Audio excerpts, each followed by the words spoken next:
제 마음의 준비도 하고, 물론 저희가 육체를 쓰는 거니까 제 몸에도 준비가 되어 있어야 되고, 그러니까 어떤 상황을 위해서 준비하고 있어요, 항상.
어떤 기회든지 제가 항상 준비를 하고 있고 제 자신에게 충실하고 있으면 그런 기회라는 게 그냥 지나가지 않는 것 같아요. 기회는 자신이 잡는다는 얘기는 그 기회가 이렇게 누구나 똑같이 주어지는데 준비된 사람은 그게 다가왔을 때 그러니까 잡는다기보다는 확실히 그거를 비껴가지 않고 준비가 돼 있으니까 그걸 자기가 가질 수가 있는데 준비가 되어 있지 않은 사람은 똑같이 이렇게 지나가는 상황인데도 그냥 모르고 지나가는 거예요. 준비가 안 돼 있으니까. 그러니까 어떤 상황에서든지 저는 항상 이렇게 제 마음의 준비도 하고, 물론 저희가 육체를 쓰는 거니까 제 몸에도 준비가 되어 있어야 되고, 그러니까 어떤 상황을 위해서 준비하고 있어요, 항상. 그러니까 앞으로 더 좋은 기회가 오면 제가 외국에 나갈 수도 있고, 아니면 지금도 한국에 있으면서 제가 세계 여러 나라의 갈라에 초청을 받기도 하고 외국 발레단의 무용수로 초청을 받아 가기도 하니까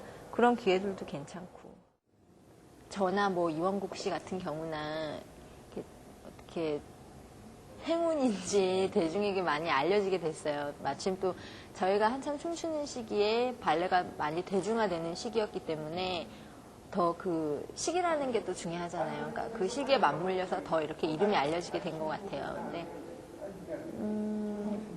그런 것 때문에 좀 더 저는 제 자신한테 더 철저해야 된다는 책임감 같은 걸 느껴요. 그러니까 이름뿐인 무용수가 아니라 그런 무용수이기 때문에 이름이 따라오는 거니까 저는 좀 책임감도 느끼고 거기에 맞춰서 더 열심히 해야겠다는 생각도 하고 그렇게 생각해요. 저는 초등학교 5학년 때부터 발레를 시작했어요. 그러니까 그 전에는 뭐 저희가 형제가 넷인데요.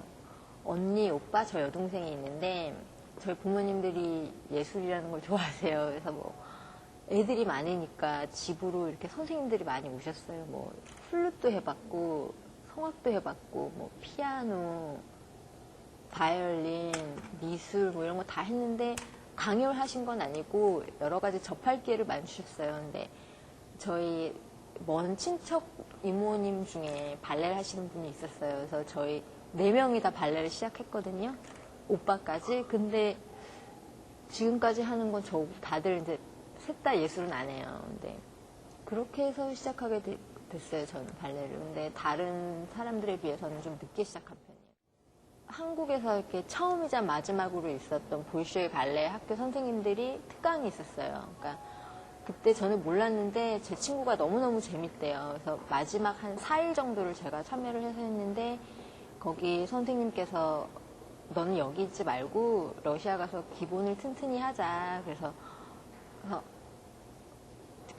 그 어릴 때는 볼쇼이 발레 하면 세계 최고의 발레라고 생각을 했어요. 그래서 아, 가야겠다. 그리고 그때 부모님들 제가 한 6개월 중2 겨울 때쯤 했거든요. 그때가. 그러니까 제가 한 반년 가까이를 쫄랐어요. 그래서 9월부터 학기가 시작이니까.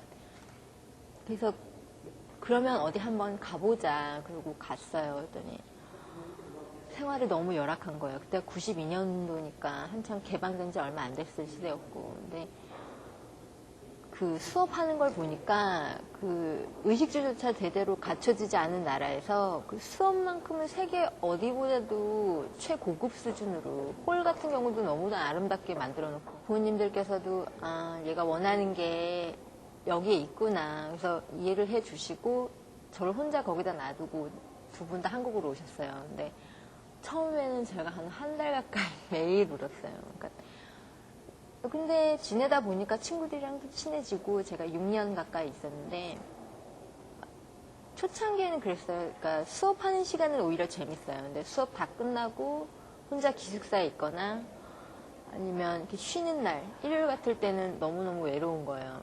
많이 울고 그랬는데 한 6개월 지나니까 적응도 되고 친구들이랑 친하게 잘 지냈어요. 그래서 처음에는 막 너무 외롭고 맨날 그런 생각도 많이 울었는데 나중에는 이제 러시아 선생님들께서도 차별 없이 러시아 애들이랑 너무 똑같게 잘 대해주셨고 지금도 저희 담임 선생님이 교장 선생님이시거든요. 볼쇼이 발레 학교에.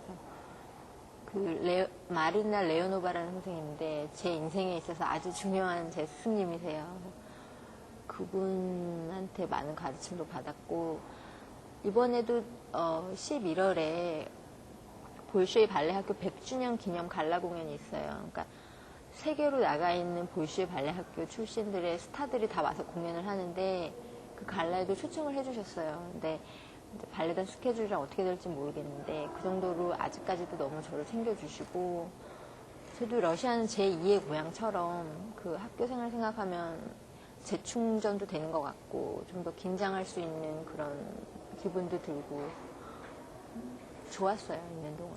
뭐든지 뭐 건물도 그렇고 짓거나 만들거나 기본이 가장 중요한 거잖아요. 그러니까 기본이 잘 되어 있으면 그 어떤 것도 다 이렇게 받아들일 수 있고 응용해 나갈 수 있는 것 같아요. 그러니까 러시아 시스템이 좋은 이유가 기본기가 되게 철저하게 잘 잡힐 수 있거든요. 그러니까 한국에 있었으면 제가 그렇게까지 정확한 메소드를 배울 수 없었을 텐데 러시아에서 6년 동안 있는 동안 그런 것들 많이 얻은 것 같고 또 그곳에서 가르치는 게 테크닉이나 움직임뿐만이 아니라 정신적으로 이렇게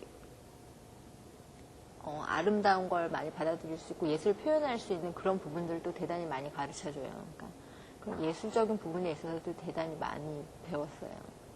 발전돼 나갈 수 있는 그런 것들도 배우고 힘들었다기보다는 정말 신기한 게 제가 가운데 항상 선생님들이 저를 이렇게 가운데 세워주시더라고요. 그리고 혼자 하는 걸 시켜주시고 처음 시작할 때부터인데 저 같은 경우는 처음에는 제가 가운데 쓰는 게 너무 싫었어요. 그리고 중간에서 혼자 뭘 한다는 게 너무 싫어가지고 맨날 저기 끝에 세워달라고. 그래서 옛날 처음 배우던 선생님 말씀 들어보면 지금, 그러니까 선생님 그때도 제가 되게 이뻐 보이셨나 봐요. 그래서 항상 가운데 세우고 싶은데 그랬던 네가 지금 이렇게 주역하는 거 보면은 너무 대견하고 신기하다고 그렇게 말씀들을 하세요. 기본적으로 체격이나 뭐 그런 기본기나 테크닉 같은 거는 당연히 있어야 되는 거고 훌륭한 발레리나라고 하는 건 그런 것 같아요. 그러니까 타고나는 것도 중요하지만 훌륭한 발레리나가 되려면 이렇게 항상 자기 자신한테 채찍질을 할 수 있어야 되고 어느 예술이 그렇잖아요. 한계가 없는 것 같아요. 제가 공연 한 번 뭐 전막 공연 다 끝나고 그 다음 공연하고 할 때마다 점점 제가 달라지는 게 제가 느껴지고 제가 그만큼 노력하고 있다는 게 눈으로 확인이 되고 제 자신도 느끼니까 그러니까 끝이 없는 거기 때문에 매 순간 매 순간마다 저한테 주어진 시간이나 그런 것들에 대해서 최선을 다해야 되고 노력을 해야 되고 그러니까 가진 것 못지않게 기본적으로 가진 것 외에 제가 노력해야 할 것들이 너무너무 많아요. 힘든 것도 너무 많고 그러니까 항상 최선을 다하고 노력을 하는 거. 발레가 서커스나 그런 체조가 아니라 예술이고 또 저희가 무대에서 연기를 하는 거기 때문에 저 같은 경우는 연기력이 좋다는 평가를 많이 받는데 그게 저는 한 작품 할 때마다 엄청난 연구를 많이 해요. 그러니까 예를 들어 제가 돈키호테에서 키틀이라는 역할을 하게 되면 돈키호테 같은 경우는 스페인이 배경인데 스페인 하면 왜 플라밍고도 있고 투우도 있고 거기에 연관된 것들을 제가 열심히 많이 봐요. 그러니까 움직임이나 춤에서 나오는 느낌도 그런 느낌들이고 그러니까 그런 걸 연구한다든지 또 유리 그리가로비치 선생님의 스파르타쿠스라는 공연이 있으면 그 중에 제가 했던 역할이 예기나인데 스파르타쿠스나 뭐 크라수스, 프리기아 같은 경우는 실존 인물이에요. 살아있는 인물. 그래서 문헌 자료들을 조사해보면 다 있는데 제가 연구를 해봤더니 예기나라는 사람은 없어요. 그래서 제가 그 안무가 선생한테 물어봤더니 웃으시면서 그 역할은 내가 그게 재미를 위해서 덧붙인 역할이다. 미안하다. 네가 아무리 찾아봐도 그건 없을 거래요. 내가 아, 예. 그리고 제가 나름대로 그 역할에 어울리는 인물을 찾아봤더니 클레오파트라 같은 그런 인물이에요. 그래서 제가 그 영화도 보고 뭐 또 연구도 하고 그러니까 한 작품 할 때마다 그런 것들을 대단히 연구를 많이 해요. 지젤같이 비극적인 역할 있잖아요. 그런 작품들을 하고 나면은 한 1시간가량은 옷을 못 갈아입겠어요. 왜냐면 마지막까지 제가 너무나 마음 아프게 춤을 추기 때문에 옷을 갈아입고 분장 지우는 것 자체도 너무너무 힘들어요. 그러니까 육체적으로 힘들다기보다는 사랑하는 사람이랑 이렇게 슬프게 헤어지는 거잖아요. 영혼, 귀신, 뭐 하여튼 그런 내용인데. 그러니까 그런 작품을 하고 나면 제가 남들보다 한 2-3시간 늦게 옷을 갈아입고 나가요. 그러니까 그런 슬픈 역할들 하면 좀 거기서 헤어나오기까지 되게 힘이 들어요.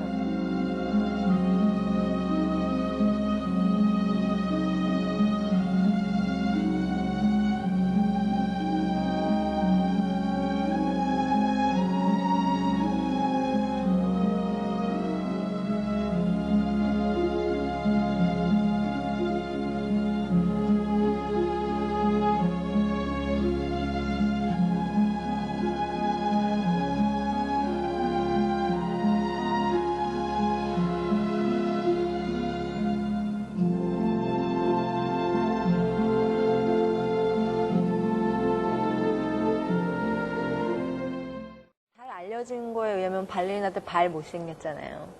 그러니까 그만큼 힘들게 발 모양이 기형으로 보일 정도로 노력을 해야 되는 거니까 뼈를 깎는 고통이라는 표현이 있잖아요. 근데 뼈를 깎는 고통에 못지않게 뼈 모양 자체가 변하는 거잖아요. 저희도. 그러니까 육체적으로도 대단히 힘들고 또 이게 저희가 이렇게 끝이 없는 예술이다 보니까 나름대로 스트레스도 대단히 많이 받고 왜 또 다른 예술 같은 경우는 혼자서도 할 수 있잖아요. 혼자 연습도 할 수 있고. 근데 저희 같은 경우는 발레라는 거는 그 특성상 많으면 100명 가까이가 무대에 서야 돼요. 근데 100명으로 끝나는 게 아니라 뭐 그 의상에 관련된 분들도 계시고 메이크업에 관련된 분들, 또 뭐 무대 스태프들, 또 오케스트라 뭐 모든 게 다 어우러져야 되는 거기 때문에 그런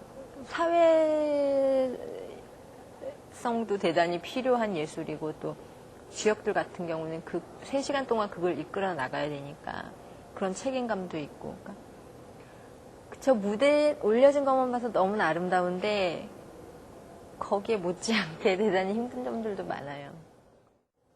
대단하신 관객분들 대단히 많으신데요.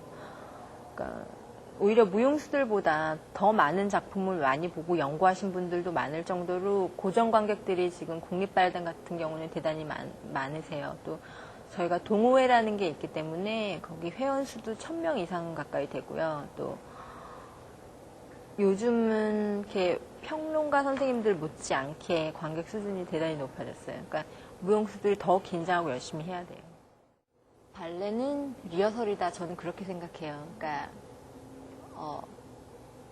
연습인 것 같아요. 제일 중요한 게 연습이고, 제가 연습이 많이 돼 있으면 그만큼 무대에서 자신감이 있고 확신이 있는 것 같아요. 그러니까 그 자신감은 뭐 제가 따로 어떤 마인드 컨트롤이라거나 아니면 타고나거나 아니면 자신감 이런 게 타고나는 게 아니라 연습의 좌우가 되는 것 같아요. 제가 그만큼 노력하고 열심히 하기 때문에 무대에서 그런 자신감을 보여주는 것 같아요.